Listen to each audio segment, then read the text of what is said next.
قانون جاری کر دیا گیا ہے اور یہ اس لیے کیا گیا ہے کہ کورونا کے باعث جو لاک ڈاؤن ہوئے تھے اس سے معیشت بیٹھ گئی تھی، اس کو دوبارہ اٹھانے کے لیے کیا گیا، لیکن ساتھ ہی یہ بھی اکرام ہوتی اس بارے میں آپ آگاہ کر رہے تھے، آپ کا بہت شکریہ۔ اور ابھی آپ کو اسلام آباد اسٹوڈیوز لیے چلیں گے جہاں senior anchor person Mohit Pirzada موجود۔ ناظرین ویلکم بیک 92 نیوز کی بجٹ کے حوالے سے خصوصی ٹرانسمیشن آپ دیکھ رہے ہیں، میں موہت پیرزادہ ہوں۔ ابھی آپ نے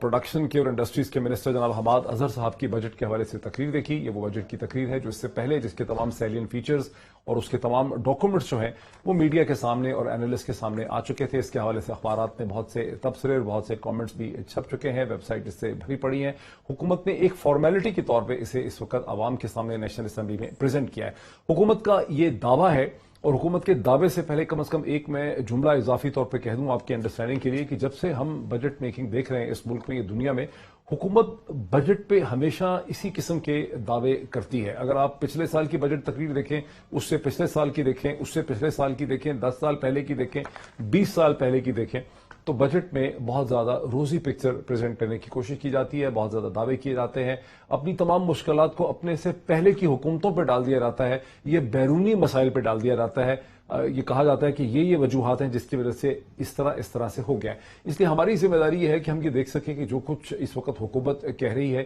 اس کی حقیقت کیا ہے اور اس کا افسانہ کیا ہے۔ اب ہماری جو سامنے سب سے بڑی چیز جو اس وقت ہمیں بتائی گئی ہے اسمبلی کے فلور کے اوپر، جو آپ ٹیلی ویژن کی ہیڈ لائنز میں دیکھ رہے ہیں، کہ حکومت نے کہا ہے کہ ہم اس بجٹ میں کوئی نئے ٹیکسز نہیں لگا رہے، لیکن دوسری طرف سے ہمیں یہ بتایا گیا ہے کہ حکومت یہ سمجھتی ہے کہ وہ 4.9 ٹریلین یا 4.9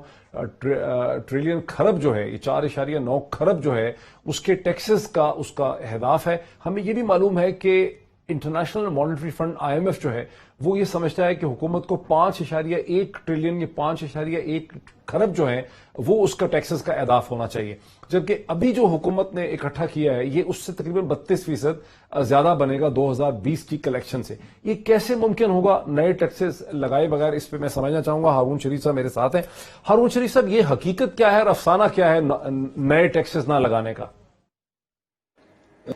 جی موہت، ابھی آپ نے جیسے تقریر سنی، اس میں کچھ تو پازیٹیو چیزیں ہیں، ایکسپیکٹڈ بھی تھیں، کہ جیسے ہم نے ڈیفنس کا خرچہ وہی منجمد کر دیا، تنخواہیں اور پینشنز نہیں بڑھائی گئی، نئے ٹیکسز حکومت نے کہا وہ نہیں لگائیں گے، کیونکہ اگر لگائے بھی جاتے تو اس وقت جو غیر معمولی حالات ہیں اس کی ایکسیپٹنس یا وصولی بہت مشکل تھی۔ جہاں تک آپ کا سوال ہے ٹارگٹس کا، دیکھیں یہ جو بجٹ میں دیکھا ہے اس میں حکومت نے ایک بیلنس کرنے کی کوشش کی ہے، کیونکہ ہم آلریڈی جو ایکسٹینڈڈ فنڈ فیسلٹی میں ہیں